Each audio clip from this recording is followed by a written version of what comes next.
Jai Sri Swaminarayan student. I welcome you all in the lecture of computer programming. So, in the previous lecture, you learned about the looping. Okay. So, you learn about the particular looping, where we use the looping or what is the use of looping statement. Okay, and how many types of the different kind of the looping statement. Okay, so first of all, when we need to repeat the bunch of statements for more than one time, okay, then we require the looping statement. Okay, it means it is a utilization of statements. એટલે કે કહેવાનો મતલબ શું છે કે જો કોઈ એક બંચ ઓફ સ્ટેટમેન્ટ જે છે એ એક કરતા વધારે વાર રિપીટ કરવાનો થાય છે તો એવા સંજોગોની અંદર લૂપિંગ સ્ટેટમેન્ટનો ઉપયોગ કરવામાં આવે છે. ઓકે, અને સાથે જે છે there are two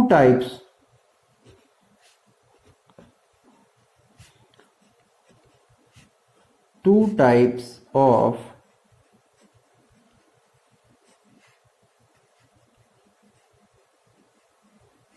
looping statement. એટલે કે લૂપિંગ સ્ટેટમેન્ટ જે છે એ બે પ્રકારના હોય છે. એમાંથી એક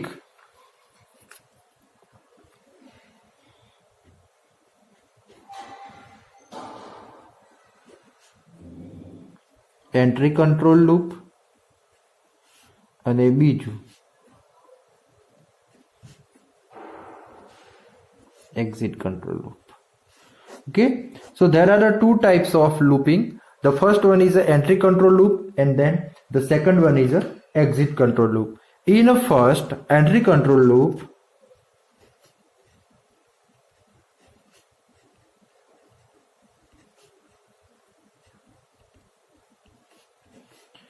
what happened then? In an entry control loop, first condition, then statement, execution. Okay, and for example, if we talk, then for loop and while loop is a entry control loop, where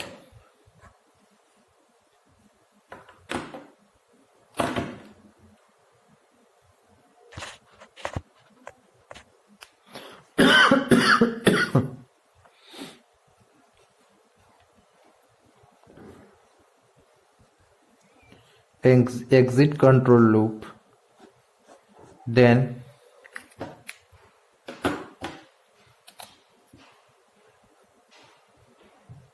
first statements, then condition. Okay, so for example, if we talk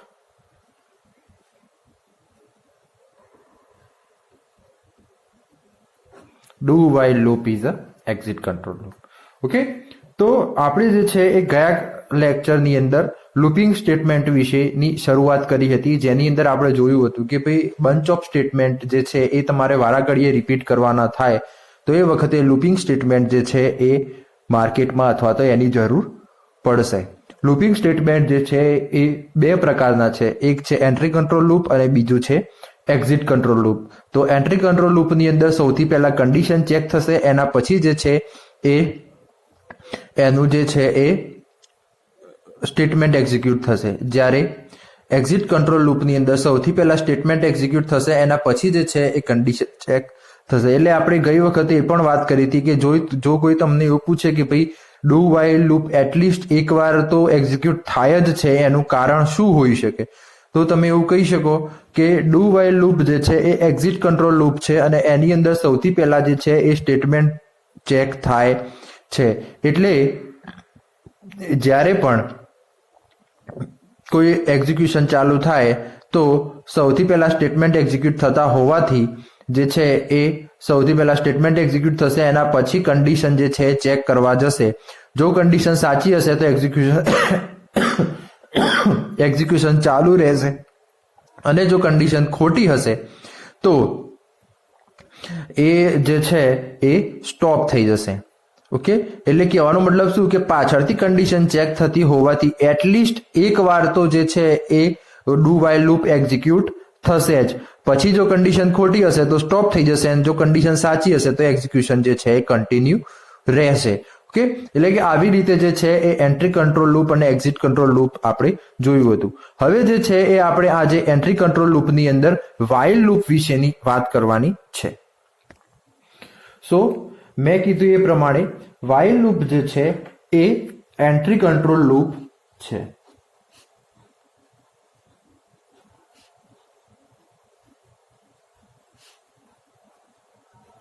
okay, entry control loop એટલે કે while લૂપની અંદર જે છે એ સૌથી પહેલા શું check થશે તો કે સ્ટેટમેન્ટ ચેક થશે, સૌથી પહેલા કન્ડિશન ચેક થશે, એના પછી જે છે સ્ટેટમેન્ટ ચેક થશે. હવે આપણે જે છે એ વાઇલ લૂપની અંદર જે છે એ એની સિન્ટેક્સની વાત કરીએ તો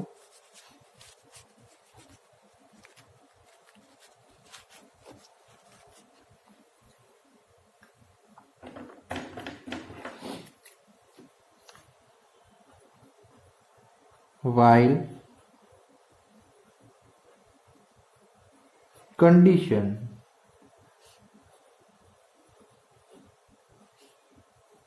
body. ઓકે, એટલે કે આ જે છે એ એનું સિન્ટેક્સ છે. એટલે કે અહીં જે છે એ તમે જોઈ શકો છો કે સૌથી પહેલા જે છે એ વાઇલ છે. વાઇલ શું છે તો કે કીવર્ડ છે. એના પછી શું ચેક થાય છે તો કે કન્ડિશન. ઓકે, અને કન્ડિશન પછી જે છે એ આ છે સ્ટેટમેન્ટ. ઓકે, એટલે કે વાઇલ જે છે એ કીવર્ડનો ઉપયોગ કરવાનો છે, એના પછી કન્ડિશન અને એના પછી જે છે એ આપણે અંદર સ્ટેટમેન્ટ લખીશું. ઓકે, એટલે કે અહીંયા જે છે એ તમે જોઈ શકો છો કે સૌથી પહેલા જે છે એ કન્ડિશન ચેક થાય છે, એના પછી જે છે એ એના સ્ટેટમેન્ટ જે છે એ એક્ઝિક્યુટ થશે. હવે જો આપણે એના ફ્લો ચાર્ટની વાત કરીએ તો એનો ફ્લો ચાર્ટ જે છે કેવી રીતનો હશે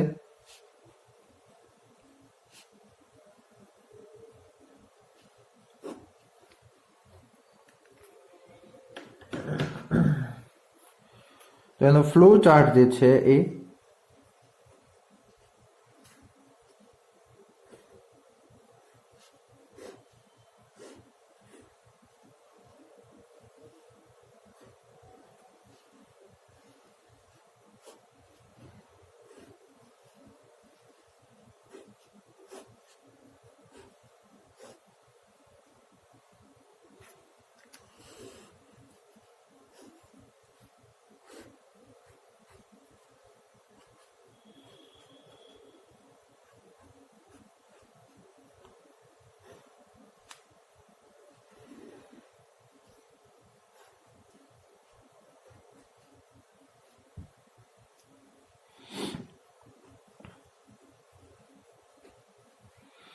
ઓકે, તો આ રીતે જે છે એ એનો ફ્લો ચાર્ટ છે. તો સૌથી પહેલા જે છે એ શું ચેક થાય છે તો કે સૌથી પહેલા જે છે એ કન્ડિશન ચેક થાય છે. જો કન્ડિશન ટ્રુ હોય તો સ્ટેટમેન્ટ એક્ઝિક્યુટ થશે અને જ્યાર સુધી આ કન્ડિશન ફોલ્સ નહીં થાય ત્યાં સુધી આ લૂપ જે છે એ ફર્યા કરશે. જેવી કન્ડિશન ફોલ્સ થશે એટલે કે આ જે છે સીધું બહાર નીકળી જશે અને બહાર નીકળી અને સ્ટોપ થઈ જશે.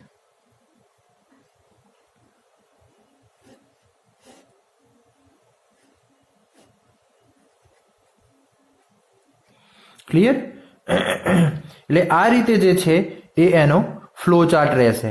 એટલે કે સૌથી પહેલા કન્ડિશન ચેક થશે, એના પછી જો કન્ડિશન સાચી હશે, ટી મીન્સ ટ્રુ, તો બોડી પાર્ટ એક્ઝિક્યુટ થશે. એટલે કે આ રે પોર્શન જ્યાં સુધી કન્ડિશન ખોટી નહીં થાય ત્યાં સુધી આ લૂપ જે છે આવી રીતે ફર્યા કરશે. જેવી કન્ડિશન ફોલ્સ થશે એટલે સીધું બહાર નીકળી અને સ્ટોપ થઈ જશે. So this is the main logic behind the while loop. Okay, એટલે આપણે જે છે એ સપોઝ કે કોઈ 1 થી 10 સંખ્યા છે તો એનો સમ કરવો છે, તો એના માટે આપણે કેવી રીતે while loop લખી શકીએ, તો એ વસ્તુ જે છે એ પણ આપણે ખાસ જોવાની છે. તો ચલો આપણે જોઈએ હવે આગળ એક એક્ઝામ્પલ કે જેનાથી તમને ખબર પડે કે એકચ્યુઅલી while loop કેવી રીતે લખાય છે. So let's start with the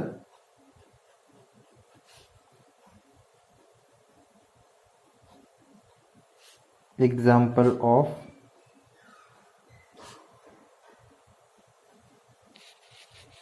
while loop. So first આપણે જે છે એ પ્રોગ્રામ લખવાનો છે શેનો, તો કે 1 square plus 2 square plus 3 square up to 12 square બરાબર કેટલા થાય એના માટેનો આપણે પ્રોગ્રામ લખવાનો છે. ઓકે, તો આપણે આ સિરીઝ જે છે એ સિરીઝનો સમ કેટલો થાય 1 થી 10 સુધીના વર્ગનો, એનો આપણે પ્રોગ્રામ લખવાનો છે. તો ચલો શરૂઆત કરીએ. સૌથી પહેલા જે છે એ હેશ ઇન્ક્લુડ stdio.h, એના પછી હેશ ઇન્ક્લુડ conio.h, એના પછી જે છે એ void main અને sum is equal to 0 n is equal to 1 અને એ કયા ડેટા ટાઈપના છે તો કે ઇન્ટીજર. ઓકે, તો આવી રીતે જે છે એ આપણે સૌથી પહેલા જે છે એ integer sum is equal to 0 અને n ઇઝ ઇક્વલ ટુ 1 એ નામના આપણે બે વેરિયેબલ લીધા છે. પછી આપણે જે છે એ શું કરવાનું છે, while loop લખવાની છે. તો ક્યાં સુધી જવાનું છે તો કે 1 થી લઈ અને 10 સુધી, એટલે કે n ની વેલ્યુ ક્યાં સુધી જવી જોઈએ તો n ની વેલ્યુ 10 સુધી જવી જોઈએ. ઓકે, એના પછી જે છે એ sum is equal to sum plus n into n અને n is equal to n plus 1 bracket close. પછી જે છે એ અહીંયા આપણે લખવાનું છે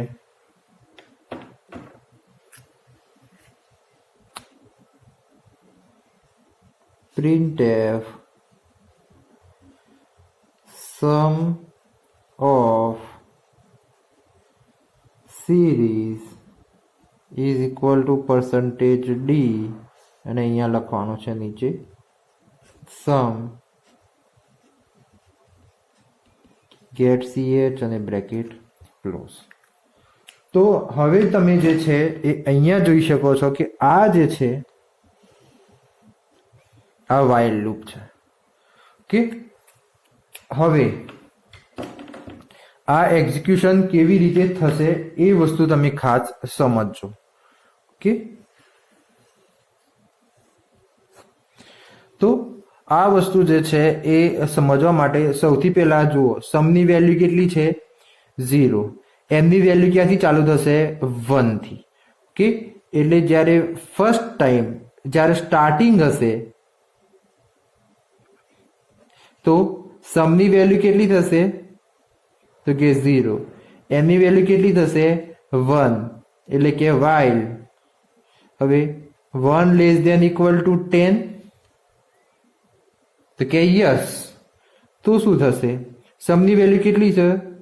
0, એટલે કે sum is equal to 0 plus 1 into 1, બરોબર છે? એટલે કે આપણો આન્સર કેટલો આવશે?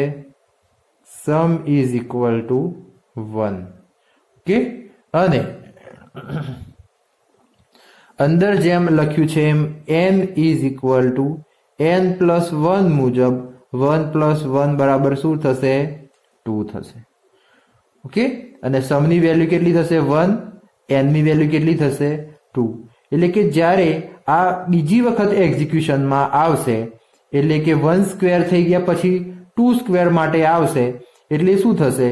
એ વખતે સમની વેલ્યુ જે છે એ 1 હશે અને n ની વેલ્યુ જે છે 2 હશે. 1 કેવી રીતે થઈ હશે? તો કે sum is equal to sum plus n into n, એટલે કે સમની વેલ્યુ 0, એટલે કે 0 પ્લસ 1 ઇન્ટુ 1 બરાબર આન્સર સમનો કેટલો થશે? 1, અને n is equal to n plus 1 મુજબ 1 પ્લસ 1 બરાબર 2 થશે, એટલે n ની વેલ્યુ 2 થશે, સમની વેલ્યુ 1 થશે. હવે જે છે એ ફરીથી કન્ડિશન ચેક કરશે, એટલે કે while 2 less than equal to 10, એટલે કે યસ, તો શું થશે? સમની વેલ્યુ કેટલી છે? એટલે કે સમ ઇઝ ઇક્વલ ટુ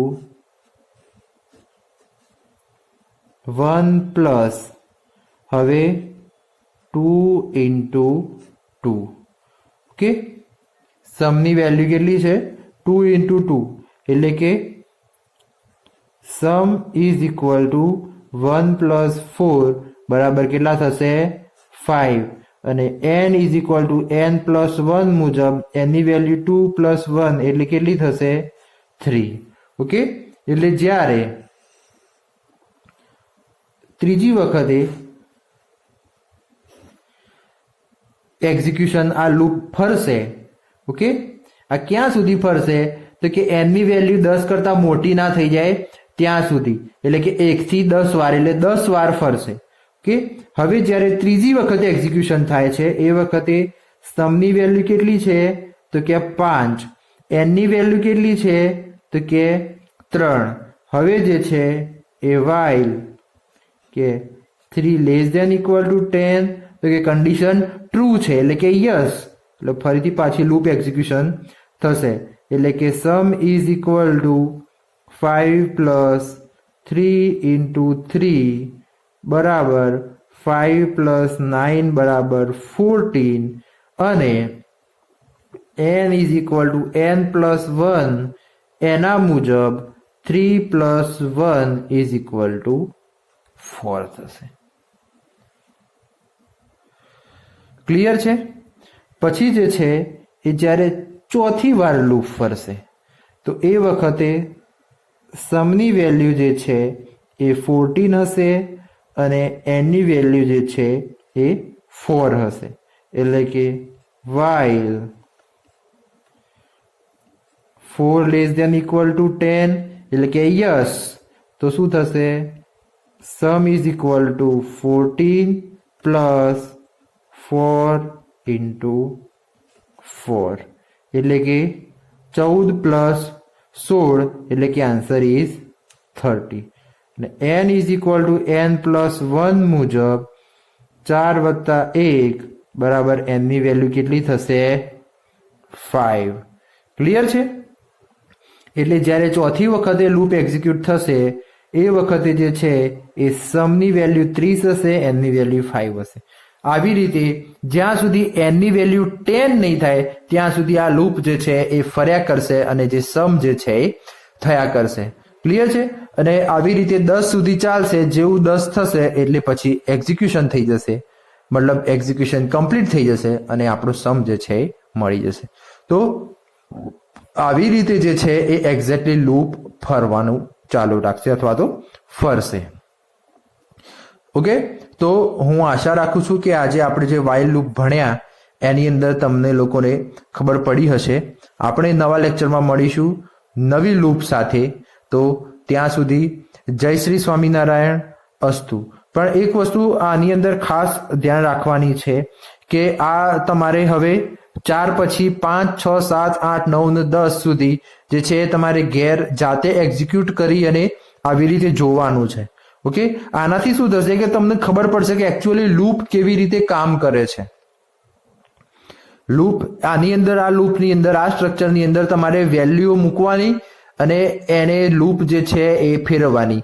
આ જે છે એ શરૂઆત થઈ, આ બીજી વખતે, આ પહેલી વખતે ફરી એટલે શરૂઆત, બીજી વખતે લૂપ ફરી, આ ત્રીજી વખતે ફરી, આ ચોથી વખતે ફરી, એમ 5મી વાર ફરશે, 6 વાર ફરશે, એમ 10 વાર ફરશે. કેમ? કારણ કે આપણે 10 સુધીના વર્ગોનો સરવાળો જોઈએ છે. એટલે 1 થી ચાલુ કરી અને 10 વાર સુધી 10 વાર લૂપ ફરશે અને છેલ્લે પછી જે આન્સર આવશે તમને અહીંયા આન્સરમાં મળશે. ઓકે, તો ચલો મળીએ નેક્સ્ટ લેક્ચરમાં. ત્યાં સુધી જય શ્રી સ્વામિનારાયણ.